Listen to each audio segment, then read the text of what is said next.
तो यार कैसे है दोस्तों। तो नमस्कार वापस। अब जो है अब हम देखने वाले पाथफाइंडर का जो फिज़िक्स का क्वेश्चन है, बिल्ड अप योर अंडरस्टैंडिंग में का वेव्स और ऑसिलेशन इस चैप्टर में का जो फर्स्ट क्वेश्चन है उसको हम देखेंगे। ये क्वेश्चन यार अगर हम रिलेटिवली पाथफाइंडर के क्वेश्चन को देखें तो आसान है, बट ऑब्वियसली यहाँ पे एक क्या कहते हैं उसे, हम एक लीजेंडरी स्टेप जिसे कहते हैं। ऑब्वियसली ये लीजेंडरी तो नहीं कहेंगे हम इसको, मतलब ये काफ़ी आसान है पकड़ना, बट फिर भी ये इम्पॉर्टेंट था पकड़ना कि ठीक है ना, फोर्स कैसा होगा। तो देखते हम डायरेक्टली क्वेश्चन में डीप इन करते हैं और फिर हमारी बातें हम करते हैं। तो ठीक है, बहुत बोल गया मैं। हाँ, a particle of mass m can move along x axis of a coordinate frame in a force field of stationary source. Potential energy u of the system varies with position x the particle according to the equation u is equal to k mod x, where k is a positive constant. If the particle is projected from the origin with a kinetic energy k, find period of its bound motion. अब भाई यार यहाँ देखो, ये particle है, ठीक है ना। मैं कलर ना ब्लैक ले लेता हूँ, हाँ ब्लैक है बराबर। हाँ, तो ये पार्टिकल है भाई, ये जा रहा है पॉजिटिव एक्स डायरेक्शन में, निगेटिव एक्स डायरेक्शन में ले ले या फिर पॉजिटिव एक्स डायरेक्शन में भी ले ले, फ़र्क नहीं पड़ता। बट हाँ, एक्स एक्सिस पे मोशन कर रहा है, ये तो क्वेश्चन खुद कह रहा है। तो हम पॉजिटिव ले लेते हैं, पॉजिटिव अप्रोच होनी चाहिए हमारी।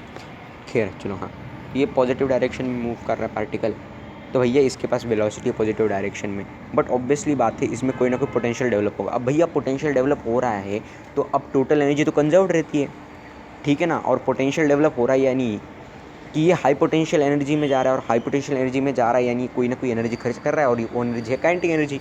तो कहीं ना कहीं इसकी काइनेटिक एनर्जी क्या होगी, ख़त्म होगी, और एक ऐसा पॉइंट आएगा जहाँ पे काइनेटिक एनर्जी जीरो हो जाएगी और जो पोटेंशियल जो मैक्सिमम हो जाएगी। अब देखो, अब ये पार्टिकल इधर मोशन करेगा, इधर मोशन करेगा, ये कौन बताएगा, फोर्स बताएगा। ऑब्वियस सी बात है, फोर्स जिस डायरेक्शन में होगा वो पार्टिकल उसी डायरेक्शन में मूव करेगा। अब फोर्स कैसे निकालेंगे, ऑब्वियसली फोर्स हम निकालते हैं minus of D you by D x. अब ये जो डी यू की एक्सप्रेशन है, क्या एक्सप्रेशन, के ऑफ मॉड एक्स, इसको हम डी एक्स से डिफ्रेंशिएट कर देते हैं। अब देखो ये जो है डी मॉड एक्स एक्स, इसका डिफ्रेंशिएशन क्या होता है दोस्तों, इसका डिफ्रेंशिएशन होता है एक्स बाय मॉड एक्स।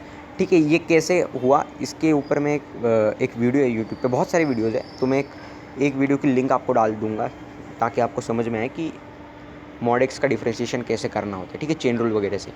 तो के का जो है हमें प्लस माइनस के मिलता है, क्योंकि भाई obviously x upon mod x positive होगा जब एक्स खुद पॉजिटिव होगा, और जब एक्स नेगेटिव होगा तो एक्स अपॉन मॉड एक्स क्या होगा, और निगेटिव होगा, और निगेटिव निगेटिव पॉजिटिव होगा, और निगेटिव पॉजिटिव निगेटिव होगा, यानी प्लस माइनस क्या होगा, के होगा। अब देखो भाई, जब ये पॉजिटिव होगा तो एक्स जब पॉजिटिव होगा तो एक्स अपॉन मॉड एक्स क्या होगा भाई, पॉजिटिव होगा, ठीक है, बेसिक मैथमेटिक्स से ये। और ये इस नेगेटिव साइन की वजह से फोर्स का होगा, नेगेटिव डायरेक्शन में होगा ऑब्वियसली। यहाँ पे देखो नेगेटिव डायरेक्शन में फोर्स, यानी इससे सेंटर की तरफ फोर्स है, वो भी क्या है, कांस्टेंट फोर्स है, ठीक है। और अगर ये नेगेटिव डायरेक्शन में, नेगेटिव एक्स में है, तो इस पे ये नेगेटिव होगा ऑब्वियसली, एक्स नेगेटिव है तो x upon mod x negative होगा, और नेगेटिव नेगेटिव पॉजिटिव, यानी ये जो के फोर्स है इसको सेंटर की तरफ लगेगा, यानी एक टाइप ऑफ हार्मोनिक मोशन ही है, क्योंकि ये वापस मीन पोजीशन पे आ रहा है, ठीक है। बट यहाँ पे हमें फ़ायदा क्या हो गया, हमें मिल गया फोर्स कांस्टेंट है, तो ऑब्वियसली एक्सेलरेशन भी कांस्टेंट होगी। तो हम टाइम पीरियड कैसे कैलकुलेट करेंगे, देखो 2 मिनट। तो हाँ, अब हम टाइम पीरियड कैसे कैलकुलेट करेंगे, सिंपल है, जो है इसके ऊपर क्या है, कांस्टेंट फोर्स लग रहा है के, तो जहाँ पे इसकी वेलोसिटी ज़ीरो होगी, ठीक है ना, वहीं से वापस रिबाउंड करेगा, इस जो है ये मोशन करने लगेगा, ठीक है, किस डायरेक्शन में, मीन पोजीशन की तरफ। मानते हैं आप, बिल्कुल मानते हैं, ठीक है ना। क्या करेगा वो, रिबाउंड करेगा अपनी मोशन, इस डायरेक्शन में जा रहा था, वेलोसिटी ज़ीरो होगी, ये वापस आएगा, तो इसका टाइम पीरियड क्या होगा, ये डिस्टेंस है, ठीक है, यहाँ से यहाँ जाने में जितना टाइम लगा इसके 4 टाइम्स होगा। क्यों, क्योंकि देखो अब इसके पास इधर वेलोसिटी थी, ठीक है, ये इधर गया, इसकी स्पीड ज़ीरो हो गई, और यहाँ पे फोर्स कांस्टेंट है बीच में। अब ये वापस इधर आया, ठीक है, ये वापस इधर आया, वापस उतनी ही स्पीड गेन कर ली, क्योंकि फोर्स सेम है ना भाई, डायरेक्शन इस डायरेक्शन में है, ठीक है। ये आप ग्रेविटी का वो लो ना, मतलब जो हम फ्री फॉल करवाते ऊपर स्पीड से फेंकते, तो नीचे भी सेम स्पीड से आता है। क्यों आता है यार, ये तो बहुत बेसिक चीज़ है, ठीक है ना, क्योंकि एक्सेलरेशन इसको नीचे ये लग रहा है ना, ठीक है, इस लॉजिक से इज़ इक्वल टू 80, ठीक है ना, क्योंकि इसकी फाइनल जो इनिशियल है उसके लिए जो फाइनल वेलोसिटी होगी वो ज़ीरो होगी, और जो दूसरा है यानी ये v1, यानी जो जिससे हम फेंक रहे हैं उसके लिए जो फाइनल स्पीड है भैया, वेलोसिटी वो ज़ीरो है, और इसके लिए जो जिससे वो नीचे आ रहा है उसके लिए इनिशियल स्पीड वेलोसिटी जो है ज़ीरो है। तो दोनों की जो स्पीड है, ठीक है, डायरेक्शन भले ही ऑपोजिट हो बट स्पीड सेम होगी, ठीक है। अब भैया ये पार्टिकल इधर जा रहा है टी टाइम में, सेम टी टाइम में इधर भी आएगा, ठीक है, क्योंकि फोर्स कांस्टेंट है तो एक्सेलरेशन कांस्टेंट होगा। तो obviously S is equal to half A T square, क्योंकि यू तो भैया दोनों का ज़ीरो होगा, ठीक है ना। ज़ीरो होगा इन द सेंस कि ये भाई यहाँ पे इसके पास v है, बट अगर ये यहाँ पहुँच रहे नहीं, वो इक्वेशन लगाने की ज़रूरत भी नहीं है यार, हम सीधा ये लगा देंगे V square minus U square is equal to 2s। अब एक की इनिशियल स्पीड ज़ीरो है और एक की फाइनल स्पीड ज़ीरो है, और दोनों की एक की इनिशियल और दूसरे की जो नहीं, एक की फाइनल और दूसरे की जो इनिशियल स्पीड है वो सेम है, तो ऑब्वियसली 2as जो है सेम होगा, ठीक है, 2as सेम होगा, और a दोनों में कांस्टेंट है, सेम है, कांस्टेंट भी सेम है, तो एस भी क्या होगा मेरे भाई, सेम होगा, ठीक है। अब एस भी सेम होगा तो एस की इक्वेशन हम क्या लिख देते हैं, U T plus half A T square. अब यहाँ पे दोनों में यू भी सेम है और ए भी सेम है, ठीक है, तो टाइम तो भैया सेम होगा ना दोनों में, ठीक है। ये बहुत बेसिक यार, मैं फिर भी बता रहा हूँ आपको, आप पाथफाइंडर सॉल्व कर रहे हो तो आपको इतना तो आ ही रहा होगा, ठीक है ना। तो ये जितना टाइम इधर से इधर जाने में लगेगा उतना टाइम इधर से इधर आने में लगेगा। वापस एक सेम डिस्टेंस पे पोजीशन होगा जहाँ पे इसकी वापस वेलोसिटी ज़ीरो होगी, वापस ये रिबाउंड करेगा और ये फिर उसी डायरेक्शन में मोशन करने लगेगा, और यही तो है टाइम पीरियड। टाइम पीरियड में क्या है, पोजीशन तो है, वही पोजीशन भी उसी मीन पोजीशन पे आता है, बट उसकी जो वेलोसिटी की डायरेक्शन है दोस्तों वो भी तो सेम हो जाती है, इस वजह से 40 हो जाएगा। हो गया नहीं होगा?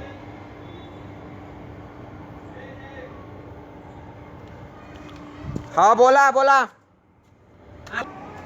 तो टाइम पीरियड की डेफिनेशन हमको पता है कि भाई, ठीक है ना, मतलब उसी सेम डायरेक्शन में पार्टिकल अगर जाने लगे तो वो एक क्या कहते हैं, एक ऑस्किलेटरी मोशन करता है, बट अगर वो वापस सेम उसी मोशन पे आ गया मानो, ठीक है ना, यार 2 मिनट रुका, ये थोड़ा सा डिस्टर्बेंस आ गया, हाँ, तो अगर मानो, ठीक है, पार्टिकल इसी वापस मीन पोजीशन पे आ गया तो क्या उसने एक ऑसिलेशन पूरा किया? नहीं किया।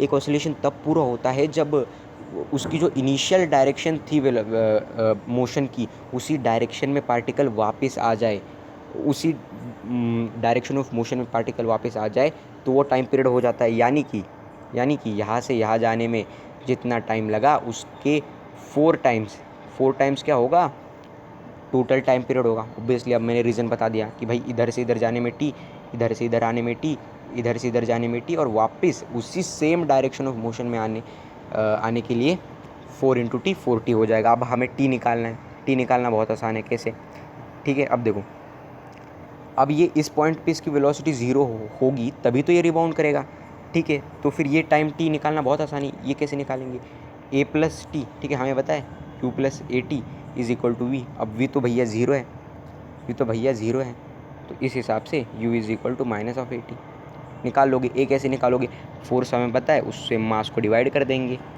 ठीक है ना, उसको क्या कर देंगे, मास से डिवाइड कर देंगे, ये आ गया हमारा एक्सेलरेशन। और हमें टी चाहिए और यू तो हमें पता है, कैसे पता है भैया, हमें काइनेटिक एनर्जी दी है, काइनेटिक एनर्जी को हाफ mv स्क्वायर पुट कर देंगे, हो गया काम हमारा तमाम, ठीक है। देखो यहाँ पे मैंने यहाँ पे वेलोसिटी निकाल ली, half mv square is equal to K, और इस सबको इधर उधर करके जैसे कि इंटू 2k अपॉन m का अंडर रूट करके वेलोसिटी भी निकाल ली। अब हमें चाहिए था एक्सेलरेशन, जो कि ऑब्वियसली फोर्स अपॉन मास होता है, ये एक्सेलरेशन हमें मिल गया।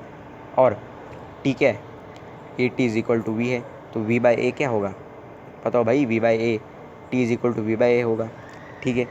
इन दोनों एक्सप्रेशंस को क्या कर दिया मैंने, इन दोनों एक्सप्रेशंस को इस एक्सप्रेशन को इससे डिवाइड कर दिया, नहीं सॉरी, इस एक्सप्रेशन को इससे डिवाइड करवा दिया, तो हमें क्या मिला, टाइम मिला।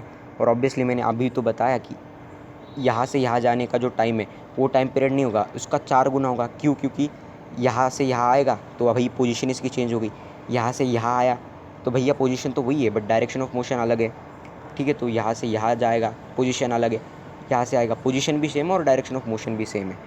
तो अब इसमें टोटल 40 टाइम लगेगा, और हमें यहाँ पे टी बताएं, ठीक है, टी बताएं, ठीक है। और अब इसका 4 कर देंगे, इसको मल्टीप्लाई कर देंगे 4 से, यही देखो, यही तो आंसर की में गिवन है। तो यार हमने एक्चुअल में क्या किया, हमने जो पोटेंशियल एनर्जी है उससे हमने ये पहले क्या कर लिया, हमने पहले ये प्रूव कर लिया या फिर हमने ये पहले देख लिया कि भैया क्या असल में हार्मोनिक मोशन होगी, हाँ होगी, हार्मोनिक मोशन होगी, एसएचएम नहीं होगी, सिर्फ हार्मोनिक मोशन होगी। तो फिर हमने अब du/dx करके फोर्स निकाल लिया जो कि k आ गया, ठीक है, जो कि एक कांस्टेंट आ गया। उससे हमने एक्सेलरेशन निकाल लिया और काइनेटिक एनर्जी से हमने वेलोसिटी निकाल ली, और जो कि एक्सेलरेशन कांस्टेंट है हमने न्यूटन्स लॉ ऑफ मोशन लगा दिए। v is equal to U plus A T is equal to V, और फाइनल स्पीड तो भैया उसकी ज़ीरो होने वाली है। बेसिक काइनेमेटिक्स लगा के हमने टाइम निकाल लिया।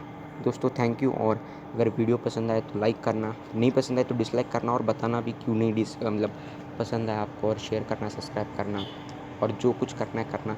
कमेंट करना कि कैसे लगा सोल्यूशन आपको, और किसी और तरीके से आपने इस क्वेश्चन को सॉल्व किया का ये भी बताना।